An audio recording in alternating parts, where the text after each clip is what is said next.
evento se da gracias a Contífico, sistema contable online líder en el mercado, que trae para ustedes sistema contable, facturación electrónica, punto de venta y lo nuevo de hoy, Mercado 593. Los invitamos a seguirnos a través de nuestras redes sociales con el nombre Contífico. Ahí van a estar el día de toda nuestra información y también de lo que Contífico trae para ustedes, como este tipo de eventos, webinars, capacitaciones, foros y demás programas que tenemos para cada uno de ustedes y que puedan sacar sus negocios adelante.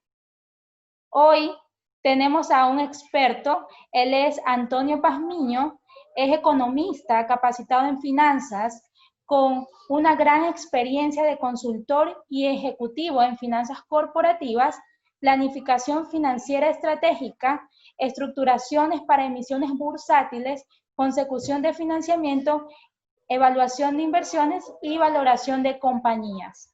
También él es cofundador de Bold Consulting Group y también es cofundador de Picker Express. Hoy tenemos el agrado de presentar a Antonio. Por favor, encender cámara y video. Y les voy a dar también un poco la introducción de cómo se va a llevar a cabo este evento. Bienvenido, Antonio.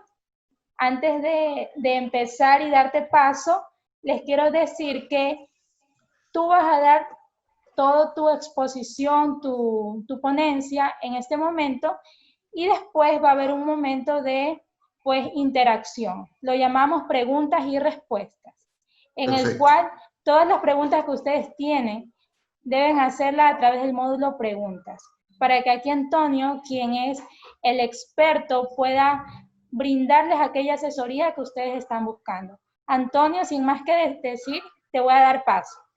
Listo, Camila, muchas gracias.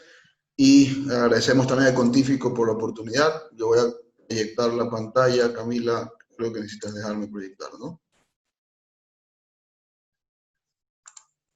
Hoy día lo que vamos a ver es justamente algo que está bastante necesitado, cómo planificar en incertidumbre. Les cuento muy rápido cómo está estructurada estas 60 minutos y avanzamos lo más rápido posible.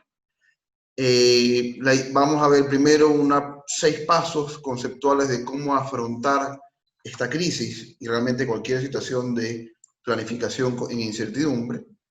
Entramos en una parte conceptual financiera y de ahí, en la última parte, lo interesante, revisamos herramientas específicas para tomar decisiones en el corto plazo sobre el negocio. Les cuento muy rápido sobre Bold, aparte de la introducción que ya nos hizo Camila. Bold tenemos más de 5 años como consultoría. Buscamos que emprendedores, empresas medianas y pequeñas actúen en grande, que pongan su visión en acción, transformen el mundo al hacerlo, inspiren a otros y perduren en el tiempo. Al final van a estar nuestros contactos por cualquier tema. ¿Ok? Con esto arrancamos. Como les decía, ¿cómo planificamos en incertidumbre? La situación actual hace más evidente la situación de incertidumbre, pero realmente, si nos ponemos a pensar todo el tiempo, estamos planificando sin saber qué va a pasar incluso mañana.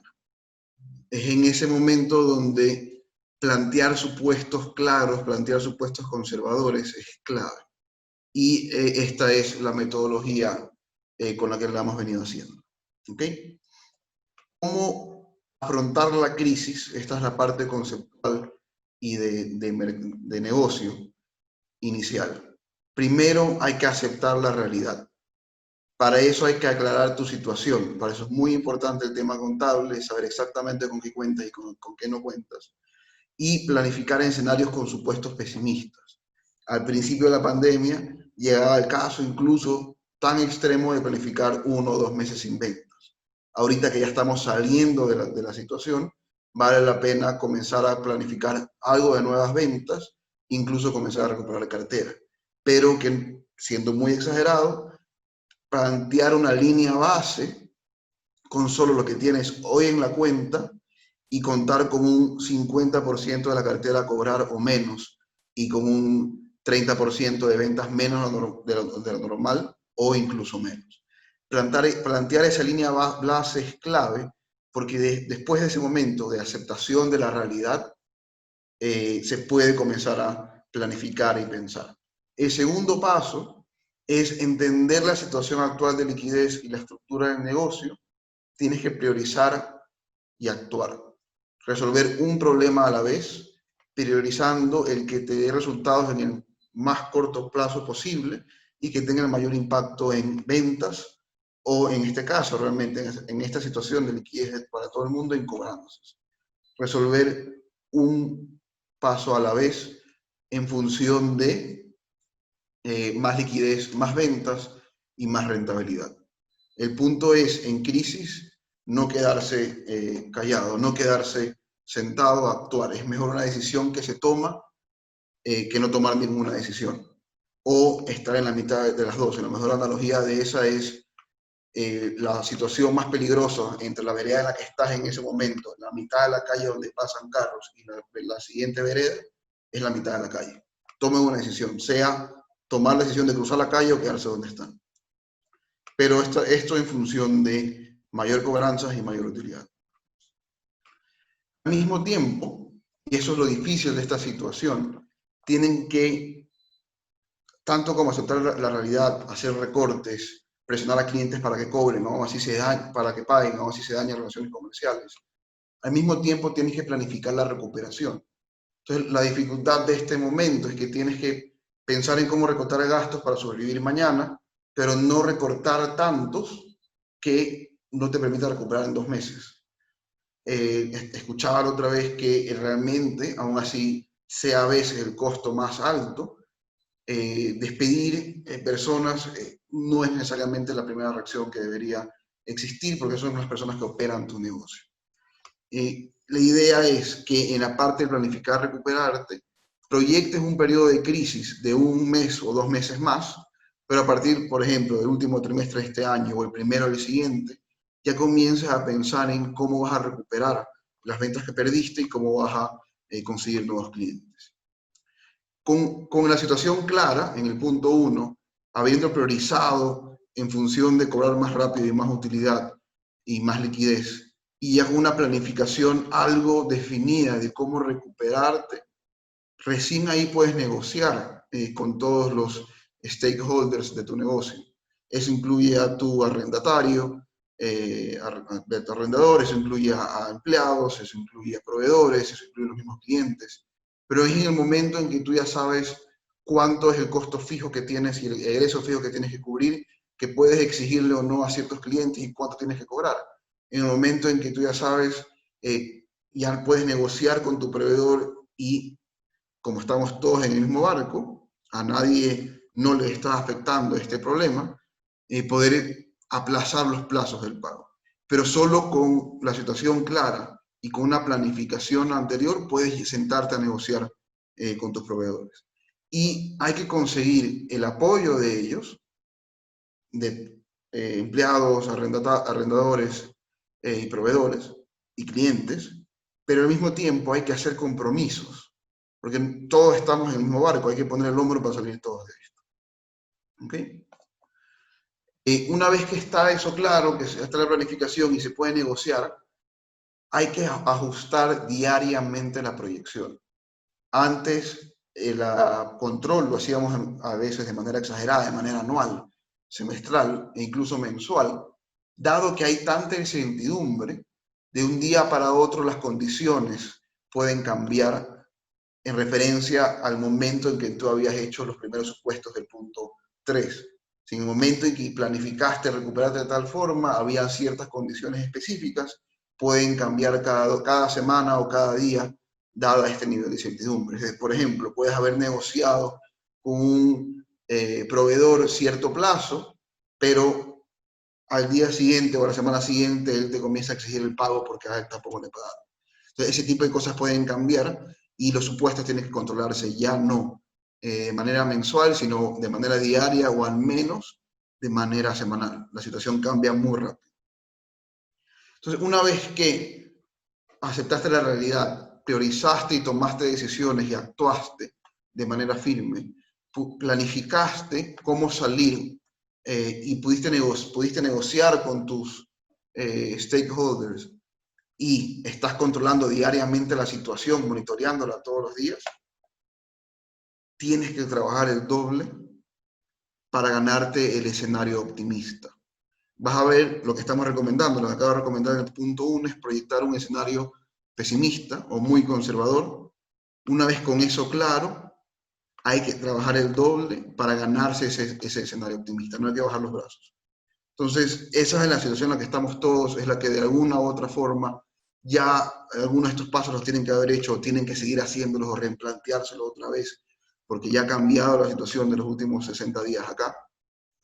Pero en esencia esos son los 6 pasos. Aceptar la realidad, priorizar y actuar de manera decidida, planificar tanto el periodo de crisis y cuánto te va a faltar como el periodo de recuperación, negociar con todas las personas involucradas esa recuperación y esa planificación, controlar de manera más cerca o más cercana los supuestos que estás planteando y, en este caso, trabajar y liderar a tu equipo también para que trabaje el doble para ganarse un escenario optimista. Con esto termino la parte conceptual de cómo enfrentar la crisis. Vamos a la parte ya financiera. A nivel financiero hay tal vez una mala costumbre o mal hábito en el medio de hacer lo financiero complicado, cuando debería ser muy sencillo, cuando es la sangre del lenguaje y el día a día de los negocios, de cualquier negocio, cualquiera que esté comprando y vendiendo algo y dando un servicio a alguien, tiene que saber finanzas, no puede dejarle esa responsabilidad al contador o al chico que me hace los números. Tienes que saber finanzas, la contabilidad y las finanzas son aburridas hasta que estamos en esta situación y no sabes qué está pasando. Pero obviamente la prioridad de la gerencia general o de la gerencia comercial es vender para que la compañía sobreviva. Si algo se les tiene que quedar de toda esta charla son esta, Firmina, y la siguiente. En estos 5 años o más que tenemos como consultoría financiera en Volt, lo que hemos aprendido a hacer es hacer algo que parece complicado, sencillo y simple, que no pierda efectividad, pero que sea más fácil de entender. Esto es finanzas. Hacer más con menos. Si siguen esa regla, cualquier índice, cuando les venga a revisar el banco los índices, o un inversionista, un socio, un proveedor o un cliente, se va a dar cuenta que las cosas están bien. Para eso tienes que tener claros los números, por eso es importante la contabilidad, y los sistemas en línea como Contífico ayudan un montón, porque se puede trabajar de cualquier lado, especialmente en esta época. Pero hacer más con menos quiere decir, de manera obvia, hacer más resultados, más ventas, por ejemplo, o más utilidad operativa con menos recursos. Esto quiere decir con menos costos de producción de materia prima, con menos gastos administrativos o de ventas y con menos inventario, que no compres cosas que no vayan a rotar, o con menos activos y menos maquinaria. Y con menos, al final, recursos de accionistas o recursos del banco. Es hacer más plata con menos recursos. Esa es la esencia de finanzas. Si lo quieres simplificar a su nivel extremo, esto es todo lo que tienes que saber de finanzas. Algo menos intuitivo por esto no quiero decir recorta gastos y vende lo mismo. Eso es muy difícil. Muy poca gente, a no ser que haya una estructura muy burocrática, muy grande, muy pocas compañías pueden recortar gastos, votar 5 personas o 5 vendedores, para hacer más drástico el ejemplo, y vender más. Eso no es razonable. Lo que sí tienes que buscar al hacer más con menos es que si contratas 5 vendedores más, esos 5 vendedores tienen que ser más eficientes que los vendedores anteriores o que tu situación actual, que digamos que no tienes vendedores. Entonces, hacer más o menos no quiere decir gastar menos, quiere decir gastar e invertir, pero en algo que sabes que va a ser productivo. El siguiente nivel, después de este enunciado de simplificación de las finanzas, son estas 4 enunciados o 4 reglas. Lo único que tienes que saber de finanzas son estas 4 cosas. Intuirlas, tenerlas claras, saber qué hacer y qué no hacer, y los ratios financieros se van a dar solos. Entonces, lo primero es bastante intuitivo, es por la razón por la que todo el mundo se mete a comprar y vender algo. Es bastante fácil de entender. pero hay unas complicaciones que vamos a ver más adelante y que los ayuda a tomar decisiones en esta etapa. ¿Cuánto queda por cada dólar que vendo? Es decir, si lo vendo a 10, me tiene que costar 7 para que me queden $3 y esperemos que esos $3 cubran todos mis gastos fijos. El segundo punto es qué tan rápido tiene que retornar el efectivo. Y aquí, ojo, esto es lo que muchas veces se deja de lado. No es lo mismo vender y tener un papel, una factura, que cobrar ese $20 de ganancia. Si se invierte $1 hoy en inventario, ¿cuánto me demoro en hacerlo $1.20? Y no solo una factura. ¿Qué tan utilizado y qué tan eficiente es el uso de los activos fijos? Si tienes una planta, tienes que estar al máximo, al 80 o 90% de ocupación de la planta para justificar la inversión que estás haciendo. No tiene sentido comprar una planta y que no puedas vender lo suficiente para ocupar esa capacidad. Si tienes camiones que estén todo el día despachando o solucionando problemas del cliente.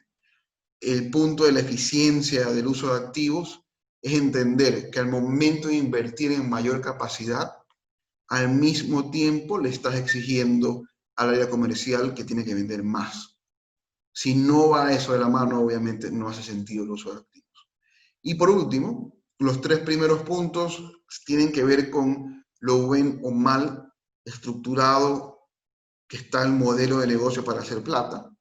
El cuarto punto es 100% financiero. ¿Cómo financias los activos del punto 3, los activos del punto 2, que esto es inventario y cuentas por cobrar, y cómo vas a financiar los egresos fijos de la compañía?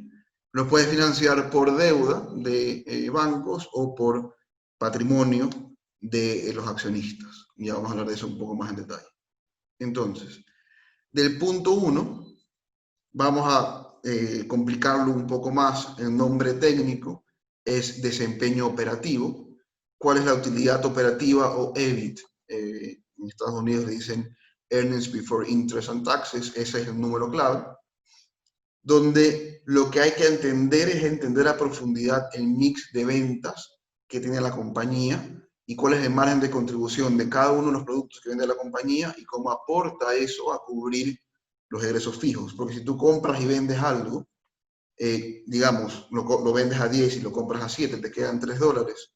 Si tu costo fijo es de 30, tienes que vender 10 de esas unidades. Multiplica los $3 que te queda por cada unidad por 10, te va a dar 30 y con eso puedes cubrir tus costos fijos. Eso es la complicación, entender qué nivel de costos fijos o gastos fijos tiene que existir en la compañía y cuánto tiene que producir o vender ese nivel de costos o gastos fijos. El siguiente punto, el nombre técnico, es el ciclo de conversión de efectivo. Un poco lo expliqué rápido antes. Si yo invierto $1 en inventario hoy, me demoro cierto tiempo en percha, en sacar ese inventario, en este caso venderlo o transformarlo en algo que pueda vender, es decir, producirlo. A esto se le llama días de inventario. ¿Cuánto tiempo el inventario se queda sin hacerse factura? Si tienen preguntas, las pueden hacer. Estoy viendo aquí algo en el chat. Si tienen preguntas, las pueden hacer en el chat. ¿Cuánto tiempo se demora el inventario en transformarse en producto final para venderse o el inventario que está comprado para venta? ¿Cuánto tiempo se queda en la percha o en la bodega antes de venderse? Entonces, digamos que pasan 30 días. Una vez que se vende, se hace factura, pero si sabemos, especialmente ahorita, que la factura no significa dólares, sino que hay que esperar cobrarlas. Entonces, digamos que se demora 60 días más. Tienes 120 días que pasaron desde que salió $1 o $100 de tu bolsillo para comprar un inventario y regresó al día 120, $1.20 o $120, que incluye la recuperación de lo que invertiste en inventario más los $20 o $30 de ganancia. Pero en 120 días han pasado o 4 meses o 8 quincenas. ¿Quién paga esas 8 quincenas? Vamos a asumir por un segundo que todo lo que tienes son $100 para comprar inventario y te vas a esperar 4 meses en cobrar esos $120, los 100 más los 20 de ganancia. ¿Quién paga los sueldos? Porque no trabajas solito.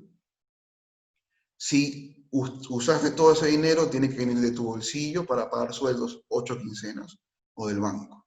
Entonces, mientras más corto sea ese ciclo de conversión de efectivo, menos tienes que invertir tú como accionista o tienes que prestarle al banco.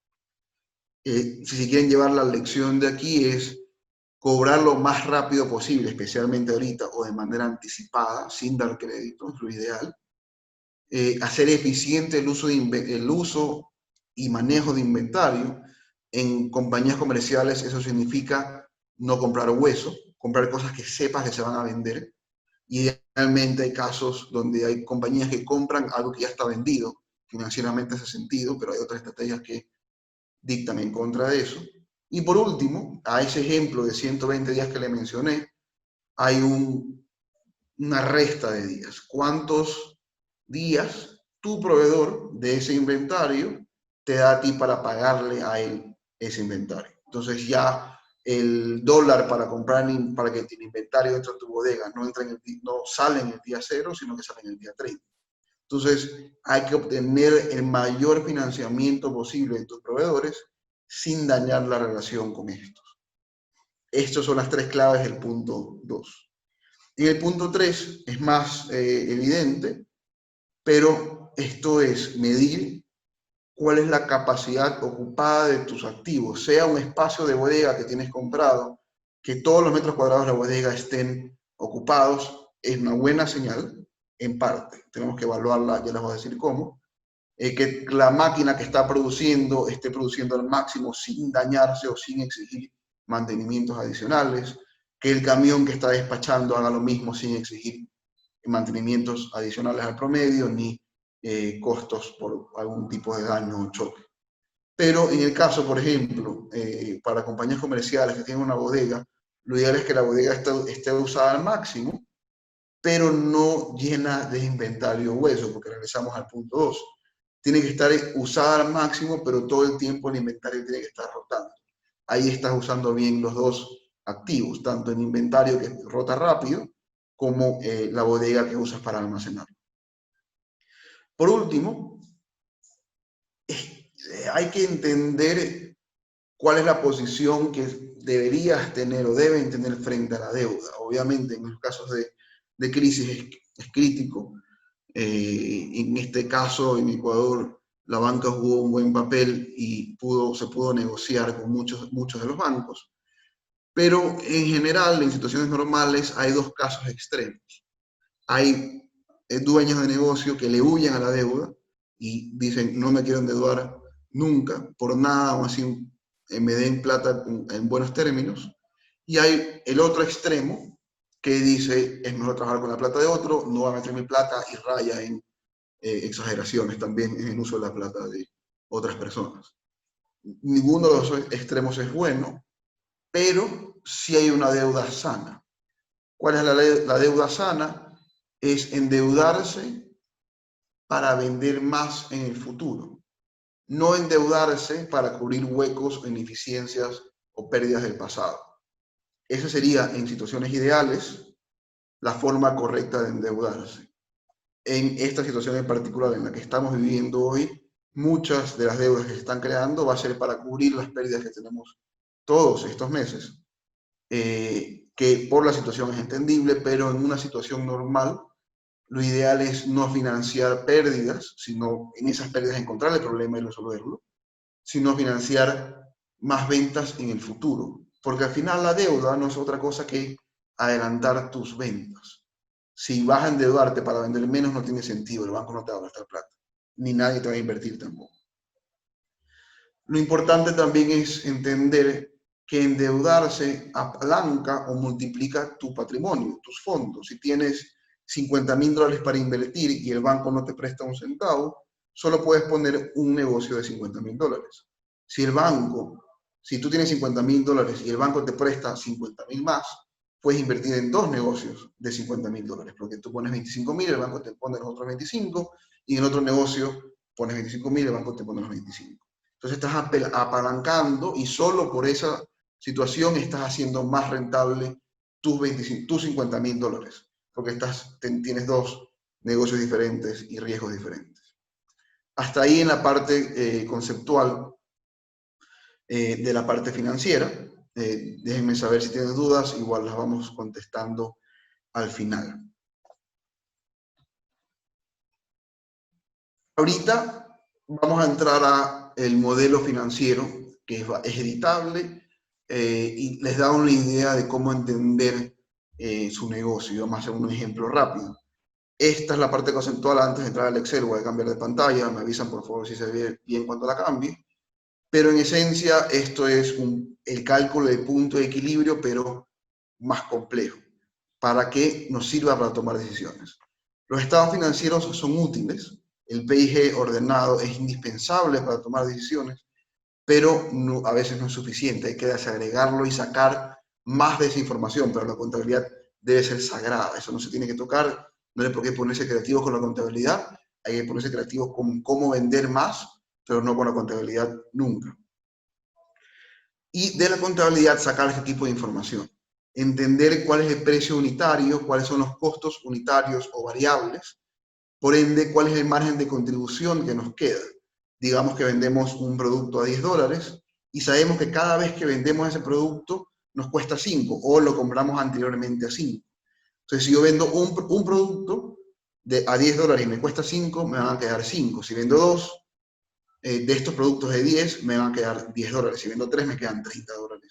Para luego, ¿para qué? Para cubrir luego el andamiaje, los costos fijos y los gastos fijos, que pueden ser sueldos de vendedores, alquiler de espacios, que me permite vender esta cantidad y a este precio.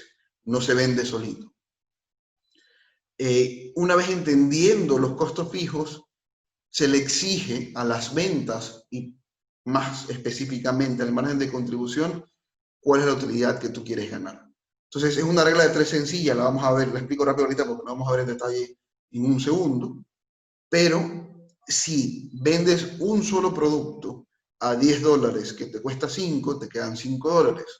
Si tienes que cubrir $50 al mes, todos los meses de manera fija, ¿cuántas unidades que generan esta margen de contribución tienes que vender? Es una regla de 3 de primaria. 50 dividido para 5 son 10 unidades, porque vamos a multiplicar 10 por 5 de margen de contribución y nos van a quedar $50. ¿Ok? Esto pasamos al modelo. Por favor, ahí confírmenme que se vea bien. Antonio, por supuesto, se ve bien. Perfecto. Como les comentaba, el ejemplo que estaba en la presentación es el ejemplo para un solo producto, que obviamente no es real. Tenemos más de un producto, hay compañías que tienen centenas de SKUs y tipos de productos, incluso líneas de negocio. Entonces, ¿cuál es la forma de usar esta simple regla de 3 en operaciones más complejas? Es primero, como les comentaba, entender el mix de ventas y el margen de contribución medio ponderado. ¿Cómo lo hacemos? Esto es otra simplificación, pero digamos que la compañía tiene 3 productos, 1, 2 y 3, se venden a 5, 15 y $25 respectivamente. Tienen este costo variable unitario, es decir, cada vez que venden de $5, le cuesta comprarlo $2.50 o producirlo $2.50, es decir, un margen de contribución del 50%, porque va a venderlo a 5, le restamos 2.5 y nos queda $2.50, es decir, el 50% sobre la venta. Ya van a ver por qué es importante entender los números del PIG, de este modelo costo-volumen-beneficio, en función de porcentaje sobre las ventas. Es súper importante.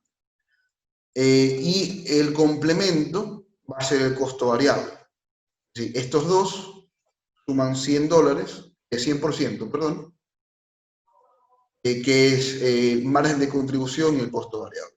Asumamos que el más barato es el que más se vende, venden 125 unidades al día, 2.500 unidades al mes, y este es el mix de ventas, la participación de ese producto sobre el total de las ventas. El 50% del producto se vende a ese precio. Lo mismo con el producto 2. se vende a $15, nos cuesta 8, es decir, nos queda $7 por cada unidad que se vende. Tiene un margen de contribución como porcentaje de las ventas del 47%, 46.7%. Todo lo que estoy haciendo ahí, para estar claros, es dividiendo 7, que es lo que nos queda, para el precio unitario, que es 15, y da 46%. Y acá, en el costo variable como porcentaje de las ventas, estoy dividiendo el costo variable, que es 8, a los 15, da 53.3%. Estos dos siempre tienen que sumar 100%. Esto se vende 75 o el 30% de las ventas. En el producto 3 lo mismo, es el más caro, el margen es menor, las ventas en unidades son menores, en unidades, no necesariamente en dólares, el 20% de las ventas es unidades vendidas, es esto. Pero si multiplicamos esto, sacamos los dólares vendidos, el mayor porcentaje de las ventas va a estar en el más caro, no porque volumen se venda más, sino porque es el más caro, aún así se venda solo el 20% del volumen. Hay que entender los dos formatos: mix de ventas en función de las unidades y mix de ventas en función de los dólares. Así se tiene una visión más clara de la situación de la compañía. Entonces, ¿a qué número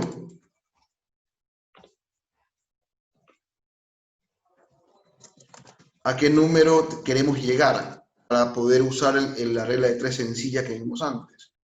Estos números. ¿Cuál es el precio promedio ponderado de todo lo que vende la compañía? Si el 50% de las ventas se vende a $5, el 30 a 15 y el 20 a 25, el precio promedio ponderado va a ser $12. ¿Sí? El costo promedio ponderado, si lo que estoy haciendo es sumando todas las ventas y dividiendo por las unidades, va a ser $7.25. En promedio, dado este mix de ventas, el mix de ventas cambia, estos números van a cambiar, vamos a hacerlo rápido. En promedio, cada unidad que vendo, en este ejemplo, me deja $4.75 para cubrir los egresos fijos. Esto en este mix de ventas. El mix de ventas cambia y se vende más del producto 2, vamos a ponerle que se venden 150. La margen de contribución va a subir en dólares, porque estamos vendiendo más de un producto que me deja más dólares. Es más caro en este caso. El mix de ventas, en cambio, sube más aún en el más barato. El margen de contribución por cada unidad que vendo va a disminuir. Eso es, nos podemos meter muy en detalle en esto. Lo que nos queremos llevar para seguir avanzando con el ejercicio es estos números. 4.75 me queda por cada unidad que vendo de $12, o 39, casi 40% de margen de contribución. Aquí otra vez todo lo que estoy haciendo es cogiendo 4.75 dividido para las ventas. Me da el 39%, 39.6% que tenemos acá. Y que de estas unidades, en este mix de ventas, se venden 5.000 unidades al mes. Eso es lo importante, esos son los primeros datos que tienen que tener para pasar a este modelo, que se llama costo, volumen, beneficio, o en inglés lo pueden encontrar, si googlean, como Cost, Volume, Profit, o GDP, para hacerlo más corto. Cuando me escuchen decir CBP, me refiero a este modelo específico. ¿Ok? Entonces, hasta ahora, ¿qué es lo que podemos sacar? Podemos sacar muy rápido cuánto vende la compañía al mes. Entonces, al mes vende 5.000 unidades a $12, multiplicamos 5.000 por 12 y llegamos a $60.000 de ventas. Aquí van a tener dólares al mes.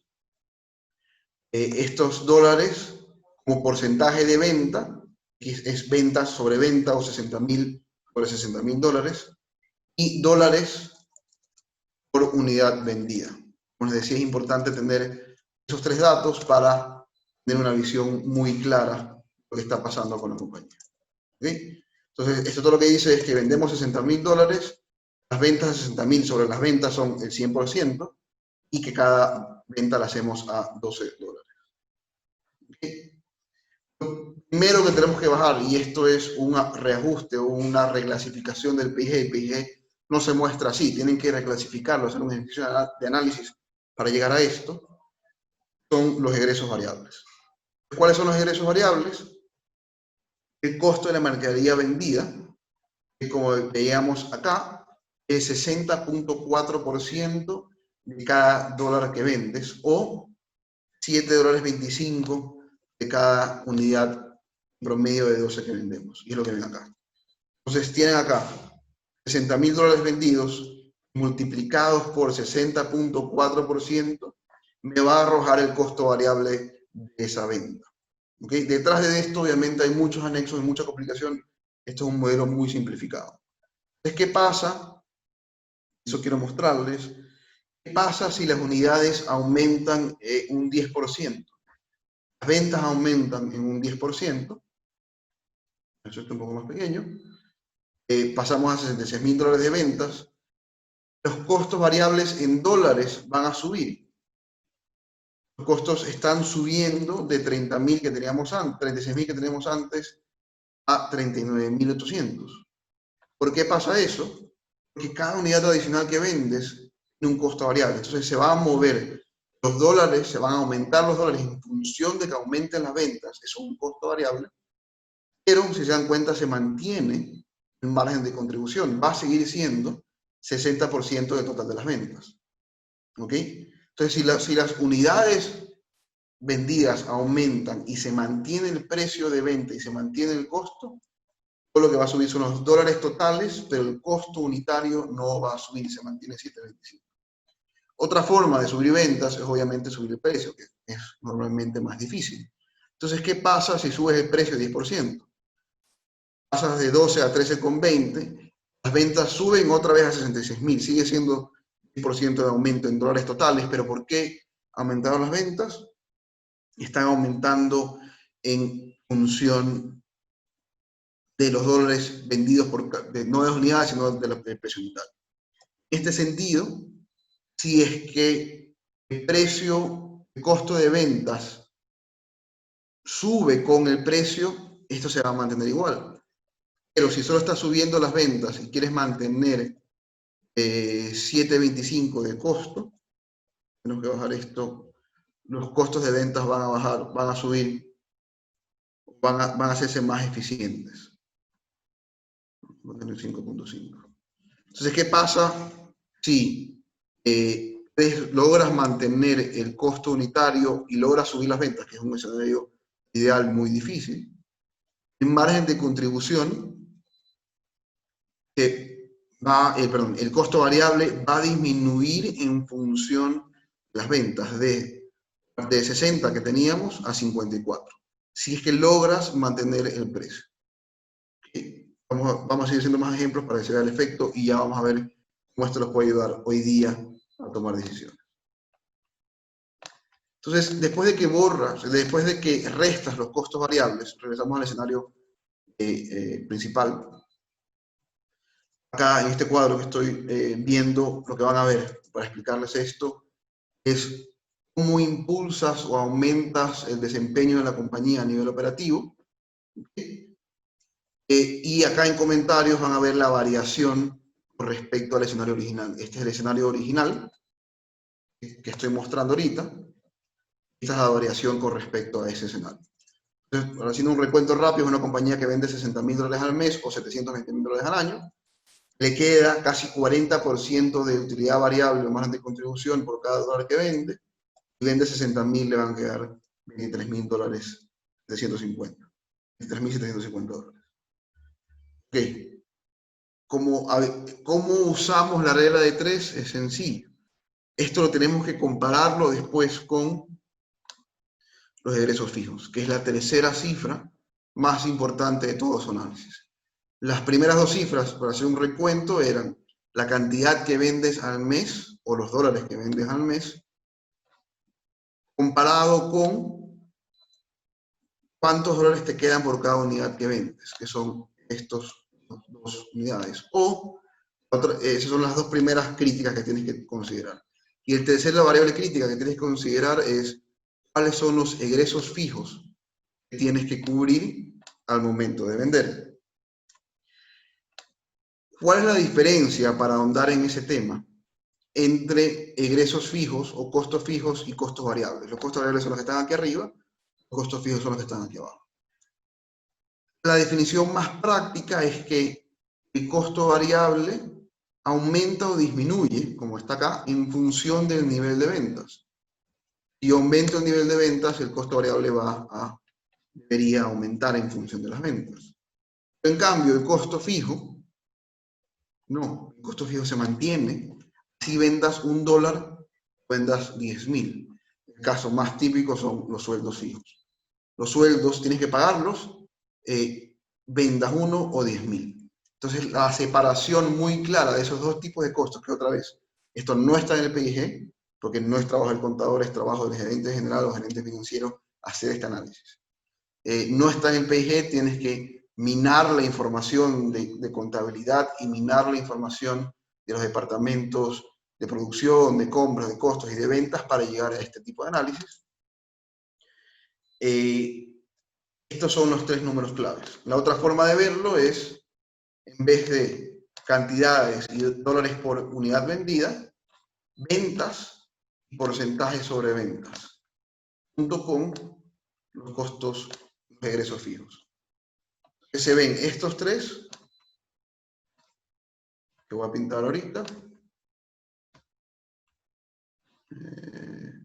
amarillo, o si es más fácil, se ve las ventas y porcentaje sobre ventas de margen de contribución y otra vez en dólares los egresos fijos. ¿Cómo esto les sirve hoy? Y termino igual explicando lo que ven aquí.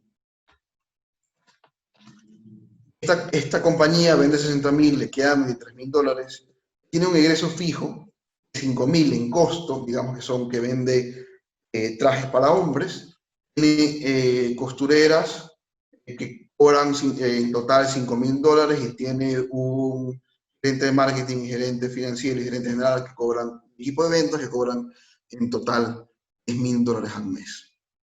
¿Okay? Entonces, de lo que queda de la venta menos los costos variables, esto logra cubrir, en este caso, los $15.000 de egresos fijos. Y lo que queda es el EBIT, que habíamos hablado al principio, o la utilidad operativa, Earnings Before Interest and Taxes, o ganancias antes de impuestos y antes de intereses. Ese es el número clave, porque los impuestos no dependen de nosotros, depende del gobierno, y los intereses no dependen de la operación, depende de la decisión de la gerencia de endeudarse o no. Es lo que habíamos visto en los 4 claves de las finanzas. Habíamos dicho que el punto 1 es 2 y 3 la parte operativa, y el punto 4, cómo se financia esta operación, no es parte de la operación, es una decisión financiera no operativa. Entonces, hay que evaluar a un gerente general en función de la utilidad operativa, no en función de la utilidad neta. Eso no es responsabilidad del gerente de operaciones, es responsabilidad del directorio o de la gerencia general. Entonces, con esto ya completo, a esta compañía le queda $8.750 o el 14% de las ventas. Estoy dividiendo 8.750 para $60.000 de ventas, esto da 14.6% o $1.75 por cada unidad que vende, $12. Este es el negocio. Ahora, vamos a hacer escenarios con esta herramienta. Déjenme fijar acá para que sea mejor. Okay. Bueno. No ser un poco más pequeño. Como les decía, estos son los impulsadores de desempeño. ¿Cómo mejoras el desempeño operativo de la compañía? Realmente solo hay 2 formas de hacerlo. Mejorando el margen de contribución o la utilidad variable, o haciendo más eficiente los egresos fijos. Ojo, no estoy diciendo reduciendo costos, estoy diciendo haciendo más eficientes esos egresos fijos. ¿Ok? ¿Cómo mejoras el margen de contribución o la utilidad variable? Aumentas el precio mantienes los volúmenes, va a aumentar la utilidad variable. Es el caso ideal, como si nada más se moviera, pero sabemos que cuando aumentas el precio, lo más probable es que vendas menos unidades. Si nada más cambia y disminuyes el costo unitario de cada unidad vendida, 60% sobre las ventas, aumenta lo ganado por cada dólar que vendas, va a aumentar el margen. Para hacer el ejemplo sencillo, el primer enunciado 1A es aumentar el precio y que nada más cambia a 10%. La utilidad variable en dólares va a aumentar, pero el margen de contribución se va a mantener. O el segundo enunciado, bajar los costos de 60% a 55%. La utilidad variable va a subir de 39 a 44 y los costos, los ingresos fijos va a subir, la utilidad variable va a subir. Perdón. La otra forma de mejorar el margen de contribución en dólares, no como porcentaje de la venta, va a ser aumentar las unidades vendidas a un 10%. Va a subir de 23.000 a 26.000. Esa es la forma de aumentar. La otra forma es haciendo más eficientes los egresos fijos. La primera forma de hacer eso es reducir los egresos fijos. Vamos a revisar el escenario original. Y vamos a ver cómo, si yo reduzco obviamente los egresos fijos en $5.000, la compañía va a ganar $5.000 más. O el 57% más de lo que ganaba antes. ¿Okay? Si regreso al tema original, estamos aquí en 0% y en 8.750. La otra forma de ganar más es aumentando las unidades vendidas, manteniendo igual los egresos fijos, es decir, ser más productivo. Entonces aumentamos las unidades vendidas, los egresos fijos se mantienen en dólares, pero es más eficiente. Antes, cuando vendíamos $60.000, los egresos fijos significaban el 25% de las ventas, ahora significan solo el 16% de las ventas si las ventas suben un 50% a $90.000. Estas son las 5 formas de hacer eficiente o más eficiente la operación de una compañía. Ahora, ¿cómo le funciona esto? Como les decía, ¿qué pasa en el escenario actual? ¿Qué tipo de decisiones estamos teniendo que tomar? Si es que la compañía no vende nada un mes, la compañía solo va a perder a nivel contable $15.000, indistintamente que hayas comprado el inventario ya, digamos que no tienes inventario, compras el inventario mes a mes. La compañía que venda cero, lo que va a perder va a ser sus egresos fijos, no sus costos variables porque no se dan, porque no hiciste la venta. Entonces va a perder los $15.000. Haciendo un ejercicio similar a este, podemos hacer los escenarios que estamos viendo. ¿Qué pasa? Proyecto 30% menos en ventas, lo que le está recomendando proyectar. La compañía no vende 60.000, sino que vende 42.000. Esta compañía en particular, que tiene un margen de contribución de casi 40%, tiene costos fijos de 15.000, si vende 30% menos, todavía sale a flote y no está en pérdida. No estamos hablando de la liquidez en este caso, eso es otra historia. Pero, obviamente, si la compañía en ventas aún más, digamos 50%, vende la mitad de lo que vendía antes, la compañía, por cada dólar que vende, como igual le va a seguir costando 60%, en este caso $18.000, que le queda después de cubrir los egresos variables es menor, 11.000, casi $12.000, a los egresos fijos que tiene. Entonces, si esa es la situación, la compañía va a tener que reducir costos. En la misma cuantía, puede ser 3.500, con eso la compañía estuviera en verde. ¿Ok? Entonces, esto tipo de análisis los ayuda a resolver el primer problema que tienen, que es minimizar las pérdidas operativas dada la disminución de ventas. Pero me van a decir, oye, pero aparte de eso igual todavía debo a la gente. Entonces, el segundo problema que tenemos en este tipo de crisis es de liquidez. Pero hay que controlar las dos, porque si seguimos manteniendo una estructura que no es rentable, en el futuro igual eso se va a seguir acumulando y vamos a tener que seguir pagando más. Entonces, al mismo tiempo, hay que priorizar y actuar en función de disminuir o minimizar la pérdida operativa que muy probablemente tienen y ver cómo gestionar la liquidez con el resto de proveedores. Por ejemplo, para sobrevivir, por decirlo así, si es que la compañía vende un 50% menos, está en pérdida de 3.125, y asumiendo que cobra los $30.000, que los cobra, una opción es atrasar estos $18.000 o $9.000 de esos 18.000 con tus proveedores. No vas a solucionar el problema de la pérdida la vas a tener, pero si la atrasas 4 meses, vas a tener 4 meses para vender más y poder pagar y financiar esa pérdida. ¿Ok? La segunda herramienta que quería mostrarle hoy es la siguiente, que resuelve el segundo problema que vamos a tener: liquidez. Entonces hay que agrupar los flujos de efectivo. Ahí no estamos hablando de ventas, no me importan las ventas, o no hablamos de ventas ni de costos, hablamos de ingresos de efectivo que van a ser cobranzas, que sí dependen de las ventas, pero lo que me importa es la cobranza, cuánto recupero la cartera que tengo y de lo que voy a vender, qué tan certero es que lo pueda cobrar, especialmente en este caso. Si no, preferimos no vender, porque eso va a incurrir en un costo con el proveedor probablemente. Y los egresos de compras a proveedores o egresos fijos como los sueldos.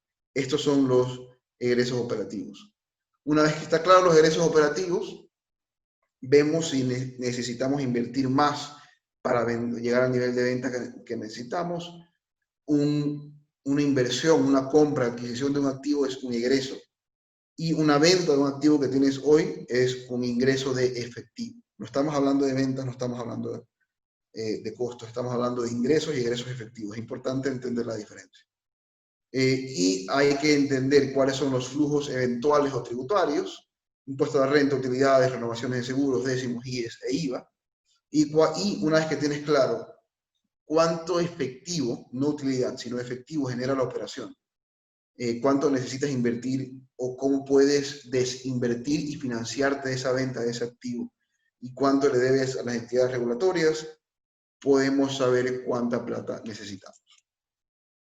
Esta que voy a mostrar es otra herramienta, otro modelo corto, donde lo ideal ahorita, como les decía al principio, es al menos proyectar semanalmente. Diariamente sí es un poco pesado, obviamente, pero semanalmente es suficientemente corto por ahora. La idea es que proyectes entre 8 a 12 semanas. Aquí hay 8 semanas proyectadas.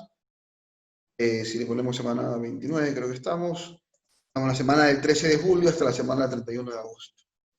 La idea aquí es poner los ingresos de efectivo, que sean de cobranzas, de facturas ya emitidas que esperas cobrar, que son las más seguras, o cobranzas, ingresos de efectivo de ventas nuevas que idealmente vendes y cobras de contado. Son las dos fuentes de ingreso de efectivo operativo. Otra fuente de ingreso son los de financiamiento, acreedores o accionistas, de acuerdo a lo que sea necesario. Otros ingresos que pueden ser intereses o financieros.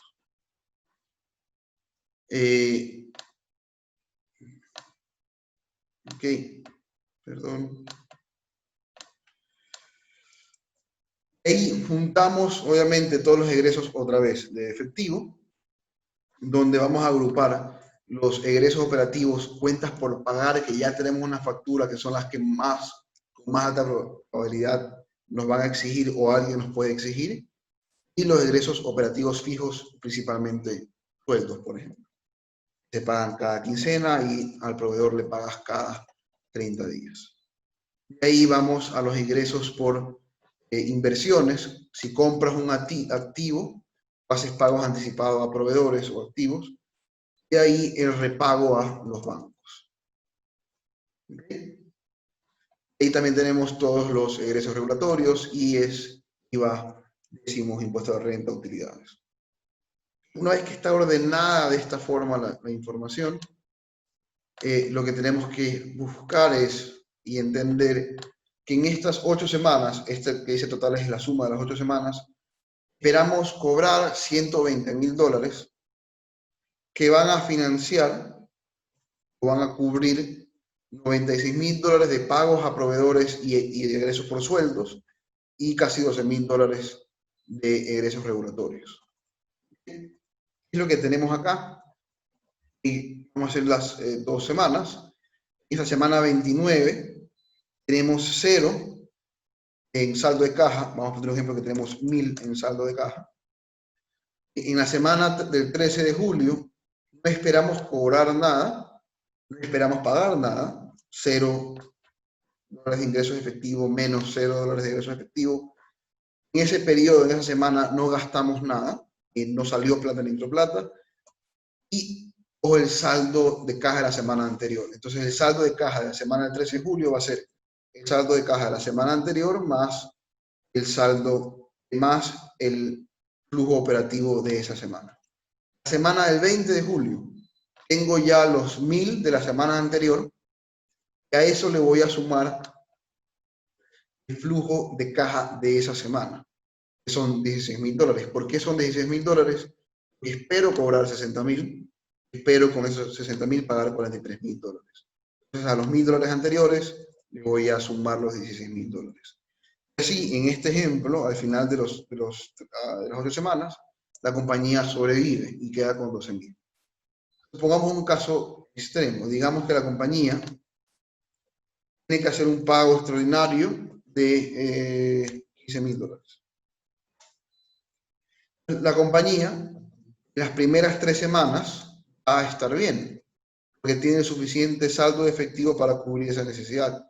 Pero va a llegar la 4ª semana, donde los ingresos proyectados y el flujo de esa semana, de manera acumulada, ya no le alcanza. Tenía 2.000, o se proyecta tener 2.000 la semana del 27 de julio, la semana del 3 de agosto, como no recibimos cobranzas adicionales y tenemos que pagar $10.350, el flujo de esa semana es negativo. Si le sumamos el saldo de caja anterior, nos faltarían $8.100. Ahí donde el ejercicio sencillo es que sea el banco o el accionista tiene que financiar $8.100. Y al final del periodo les van a faltar también 2.200. Pero la regla general es que si financiamos la máxima necesidad en ese periodo, la necesidad que ven acá ahorita va a desaparecer, porque es el flujo de caja acumulado. ¿Cómo? Si el accionista financia $8.100 aquí, los meses o las semanas que la compañía necesitaba en ese momento, desaparecen, se cubren esos $8.100, y ya la semana donde había una necesidad de 2.000, ya no se necesita 2.000, incluso quedan $6.000 más. Esto es para darles una idea de qué tipo de herramientas necesitan tener a nivel financiero. Otra vez, muchas veces esto se le pide al contador, pero esto sí es trabajo más del gerente financiero o incluso del gerente general, si es que no existe un gerente financiero.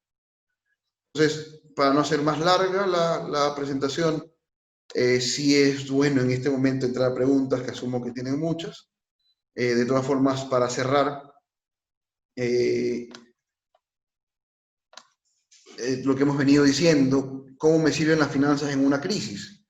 Lo primero que tienes que hacer es resolver la liquidez, como la última herramienta que vimos, entender y priorizar los gastos, proyectar una nueva realidad con el CVP, el Cost Volume Profit o Costo Volumen Beneficio, el modelo que vimos entendiendo los costos fijos y egresos variables, minimizar pérdidas, que eso se lo hace con este CVP, entender una vez minimizadas las pérdidas y entendiendo la situación de liquidez, la necesidad de financiamiento y solicitarla, y por último, reinventarse. El último paso siempre es positivo, hay que ganarse el optimismo, el escenario optimista, como vimos en los primeros 6 pasos. Al mismo tiempo, todo está cambiando, las necesidades de las personas están cambiando. No es solo poner una página web y un e-commerce, que vale la pena hacerlo y hay que hacerlo lo más probable, sino también reinventarse y entender las nuevas necesidades de sus clientes. Hasta ahí por hoy. ¿Tienen alguna duda? Creo que vamos a abrir las preguntas, o no sé si estaban haciendo preguntas. Este es mi mail, donde pueden preguntar temas adicionales, la página web de la compañía. Y ahorita sí entramos, Camila, a preguntas y respuestas, ¿no? Antonio, excelente presentación. Sé que todos los que están aquí presentes a través de la pantalla acompañándonos en este momento habrán aclarado muchas dudas. Y bueno, también les agradecemos a las personas que nos van a ver a través de YouTube. Te comento que este video, para los que también tal vez se les pasó algo por ahí que dijiste, alguna herramienta, lo puedan volver a ver en YouTube. Nos buscan con el nombre de Contífico. Vamos a darle paso al módulo de interacción, de preguntas y respuestas, no sin antes decir una frase que me gusta mucho de Albert Einstein. Dice, si buscas resultados distintos, no hagas siempre lo mismo. Y es aquello que estamos haciendo en este momento. Tal vez no estamos haciendo lo mismo, queremos buscar algo mejor para nuestros negocios. Y por eso te agradecemos el estar aquí presente, Antonio. Gracias a Vamos a ustedes darle por el espacio. paso a las preguntas y nos dice, ¿qué es un fondo de inversión y si una pyme lo necesita? El fondo de inversión, normalmente, si entiendo bien la pregunta, o la puede aclarar si es que no contesto la pregunta, son entidades que reciben ahorros del público o de las compañías y las destinan a inversiones en bancos o en donde ellos consideren según el riesgo de atención. En fondo de inversión dentro de una compañía puedes crear una cuenta de ahorros para futuras inversiones. Generalmente en una pyme, tocando las pymes, no se pueden dar ese lujo porque cada dólar que generan tienen que reinvertirlo, sea en más mercadería o invertirlo muy rápido en aumentar la capacidad. Por ahí, no sé si por ahí contesto la pregunta de... No sé. Muchas gracias, Antonio. Te pedimos por favor que pongas todavía en modo presentación porque ahora se ve toda la pantalla. Y lo Perdón, que sí ya. queremos pedirle a la audiencia es que todavía permanezcan conectados porque este es el momento de que ustedes puedan hacer todas sus preguntas y resolver aquellas dudas que tienen. Va la siguiente pregunta, espectador anónimo. ¿Cómo puedo mantener un margen de rentabilidad cuando en mi empresa varían muchos costos? Voy a asumir, y aquí regreso a este ejemplo, es difícil proyectar con alta incertidumbre, como estábamos mencionando, pero tiene que haber información histórica que te permita tener rangos de los costos variables. En este caso, voy a asumir que, por ejemplo, puede ser un ejemplo que compras, vendes un commodity, puede ser el cacao, donde el margen incluso contribución en negocios de commodities, cacao o camarón incluso, es muy pequeño. Vas a ver cosas como estas, donde tienes un margen de contribución muy pequeño. Entonces, deberías procurar siempre aumentar el volumen de ventas, controlar los egresos fijos, que eso sí los puedes controlar, eso no deberían cambiar, maximizar el volumen que puede vender, estos 5.000 que pueden vender o atender estos $15.000 de ingresos fijos, para poder sortear este cambio en los costos variables que asumo que son los que tienes. Porque tú me dices, ok, entiendo, si un mes, si yo tengo ingresos fijos de $15.000 y un mes mi margen de contribución es 20, estoy perdiendo. Pero si el siguiente mes mi margen de contribución es 27, estoy ganando. ¿Cómo controlo esa situación?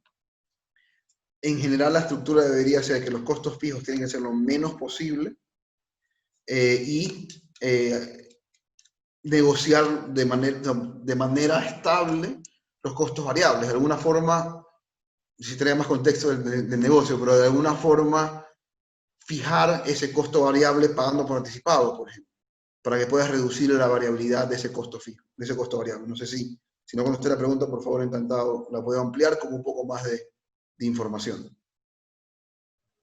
Antonio, también nos preguntan si puedes enviar el archivo en Excel del modelo financiero y flujo de caja. Lo que podemos hacer encantados si nos escriben es tener una sesión con quien nos escriba. Podemos tener una hora sin costo, sin compromiso, para explicar en detalle el modelo.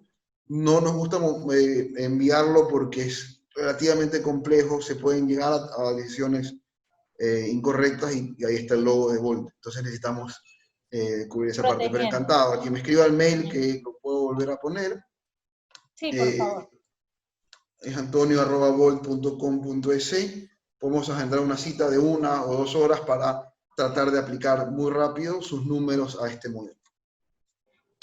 Excelente, Antonio. Vamos a seguir con las preguntas. Nos dicen, ¿qué es preferible? ¿Sacrificar 0% de rentabilidad que permita tener liquidez o mantener la contribución y vender a crédito? Aquí regresamos a, es un trade-off, así no va a ser perfecto, es difícil llegar a una situación donde puedes vender más y más caro y a mejor margen y aparte cobrar más rápido. Generalmente hay un balance entre los dos. Pero depende de los números de la situación específica. Hay que considerar que el crédito te exige igual tener plata en el banco o en tu bolsillo para otra vez pagar los costos fijos. Porque si no tienes, si vendes contablemente, efectivamente vas a estar, como estaba en el ejemplo, vas a tener utilidad contable. Pero si esa venta de $60,000, por ejemplo, no las cobras sino en 4 meses, vas a tener que pagar $15,000 el primer mes de tu plata, $15,000 el segundo mes de tu plata, 15,000 el tercero, 15,000 el cuarto, y recién en el quinto vas a haber cobrado las ventas del primer mes, es decir, tienes que haber invertido $60,000 también, para poder hacer esa venta a 120 días de crédito. Una vez que cubres ese primeros 4 meses y asumiendo que vendiste también el segundo mes 60,000 a 4 meses, recién ahí ya en el sexto mes vas a cobrar lo del segundo, en el séptimo lo del tercero y creas esa rueda financiera. Está financiado tu capital de trabajo, pero necesitas capital de trabajo, necesitas $60,000. ¿Qué pasa si es que en vez de dar 120 de crédito, das 60 de crédito? Solo tienes que invertir 30,000. A lo que voy es, y tratando de resumir la respuesta es un poco técnica. Dar descuento es casi tan malo, perdón, dar crédito es casi tan malo como dar descuento, porque es plata que tienes que invertir. En el PIG se va a ver bonito, vendí mucho, pero cuando vayas al balance y a entender cuánto tienes que invertir, se va a ver feo. Entonces, es un equilibrio. En principio, el escenario ideal es que cobres anticipado o cobres de contado y que vendas al mayor margen posible. Entonces, depende de tu situación de liquidez, va a venir tu decisión de dar o no dar crédito. Pero en principio es cobrar anticipado y no dar crédito y cobrar lo más que puedas. Excelente, Antonio. También nos preguntan, ¿qué tan importante es invertir en la digitalización de mi negocio? Es importante por la situación que estamos viviendo. Obviamente el tema digital se ha hecho prioritario por el menos contacto y cómo ha cambiado en general todos los negocios. Es importante, o los beneficios típicos, depende de cada industria, de digitalizarse, hace que los egresos fijos que estábamos viendo de $15,000 sean más rentables, porque no tienes que tener tal vez incluso un espacio físico para tener al equipo, ya te ahorraste algo de alquiler, entonces hiciste ese egreso fijo más rentable.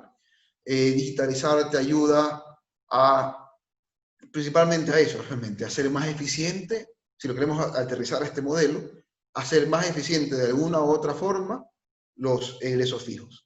Por ejemplo, en digitalizar la ruta de los vendedores, el vendedor no tiene que regresar a la oficina a marcar o a quitar un papel, sino que a través de la aplicación lo va generando su reporte, le ahorras viáticos a la compañía, le haces que ese vendedor que se puede quedar en el punto de venta venda más, en vez de tener que regresar cada día a la compañía a escribir un reporte. Entonces, digitalizar generalmente, si lo queremos traducir a este modelo, lo que hace es hacer más eficiente el egreso fijo. ¿Cómo? Vendiendo más. Entonces, la segunda parte de la respuesta es, vale la pena digitalizar siempre y cuando vendas más o hagas más eficiente los egresos fijos. Has dicho las palabras precisas, Antonio.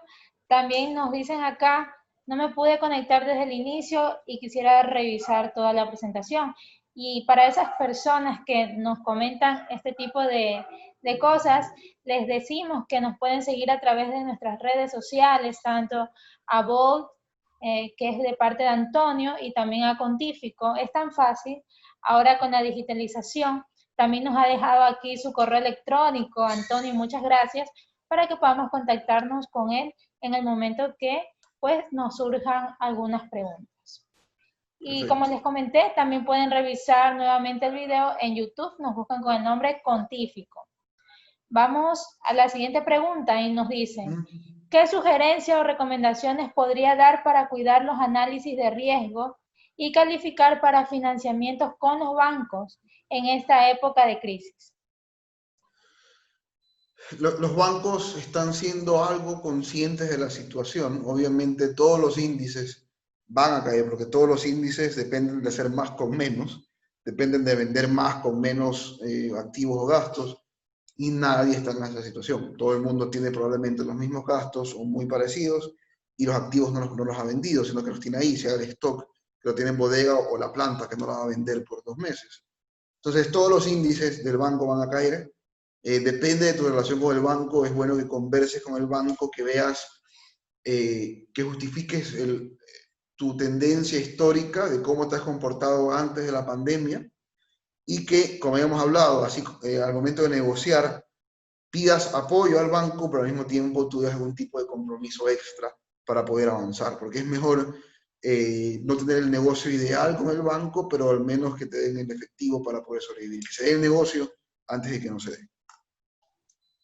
Muy bien, Antonio. Algo que nos llama mucho la atención es el título del webinar, Planificar en Incertidumbre, y quisiéramos que nos comentes un poquito por qué ese nombre, por qué en estos momentos. Por incertidumbre, planificación generalmente, como lo comenté al principio, siempre es en incertidumbre. No, realmente, todo lo que ha hecho esta situación de pandemia es que lo hace más evidente. No sabemos realmente qué va a pasar, porque no hay un precedente histórico. Cuando planificamos en situaciones normales, tomamos la tendencia histórica como cierta, como lo que fuera a pasar, pero realmente no sabemos si es que va a caer un meteorito en una bodega, haciendo un caso exagerado, no hay un robo o algo por el estilo. Entonces, para planificar en incertidumbre hay que tener claros tus números, aún peor aún en este caso, tener claro los supuestos que puedas extraer de esos números para el futuro, y hacer escenarios en función de esos supuestos. Y así puedes crear un escenario conservador, pesimista y optimista. Y si es que se da, por ejemplo, el escenario pesimista, tú ya puedes saber que tienes que recortar tanto en gastos, o que vas a tener que pedirle plata al banco. Entonces la forma, en resumidas cuentas, de planificar en incertidumbre es con tus números claros, históricos, plantear supuestos según la tendencia, y reevaluar los supuestos según la situación en la que estés, que en este caso es crítica. Y por eso cuando hice el ejemplo, hablábamos de un 30% por debajo de lo normal, o un 40% por debajo de lo normal en ventas. Entonces se hacen dos escenarios, uno de un 60% por debajo de lo normal, donde la compañía perdería $6.000 o algo por el estilo, y uno donde de 30% de ventas por debajo de lo normal, o de cobranzas, donde la compañía solo perdería $3.000. Entonces, en función de esos escenarios, y de acuerdo a lo que tengas en la cuenta, si en la cuenta tienes $4.000, y ya las ventas comienzan o las ventas están muy lentas, y ya te das cuenta que la caída de ventas va a ser de un 40 o 50%, ya tienes que comenzar a llamar al banco. Entonces, pero solo con el número claro y con los supuestos claros y escenarios creados para el futuro, es que puedes anticiparte a este tipo de situaciones. ¿Por qué el nombre? Porque hoy más que nunca la incertidumbre es muy palpable. Exacto. Palabras claves has mencionado. Por favor, Antonio, ayúdanos con la siguiente diapositiva, y queremos agradecer a Contífico, Sistema Contable Online, líder en el mercado y pionero en el país, quien hace posible este tipo de eventos. Como les he mencionado, tenemos una lista muy grande de capacitaciones, webinars, foros que hemos venido realizando para que ustedes puedan reactivar sus negocios y de esa forma salir adelante. Si desean conocer más, los invitamos a registrarse en nuestra página web www.contifico.com, o si en este momento pueden ingresar por el código QR, aquí les dejamos también. Antonio, por favor, la siguiente diapositiva, y es una invitación, es el próximo webinar que vamos a realizar, actualización dividendos 2020, es el próximo jueves con Jorge Luis Ron, él es asesor tributario. Antes de despedirnos, me gustaría que Antonio les puedas dar unas palabras de despedida a nuestra audiencia, a quien se ha mantenido conectada, para que te busquen, para que sigan aprendiendo más sobre ti. Sí, regreso a la información de contacto. Nos pueden encontrar en esa página web, pueden escribir directamente, no hay problema. Como les comentábamos al principio, nosotros ayudamos a las pequeñas y medianas empresas a que con este tipo de modelos e información puedan actuar en grande y pongan su visión en acción. Que ese sueño que tienes, aparte de ahorita sobrevivir, que el sueño que tengas en 5 o 10 años de la compañía, en el largo plazo lo puedas lograr. Con eso, el otro línea de servicios que tenemos, aparte de la planificación financiera y control financiero, es la aceleración de ventas, que entiendo, Camila, que sí vamos a tener un webinar de eso después, ¿no? Con mi socio. Claro, los Así vamos que, a seguir invitando. perfecto. Listo, Camila. Muchísimas gracias a todos por su tiempo. Espero que este webinar adicional, aparte de todos los que ya han visto antes, probablemente les haya servido. Muchas gracias también a todos de parte de Contífico y los invitamos a que puedan seguir conectados con nosotros a través de nuestras redes, a través de estos diferentes medios que se están preparando para ustedes. Muchas gracias y nos despedimos. Chao, Antonio, Hasta totalmente luego. agradecidos contigo también. Chao, Chao. gracias.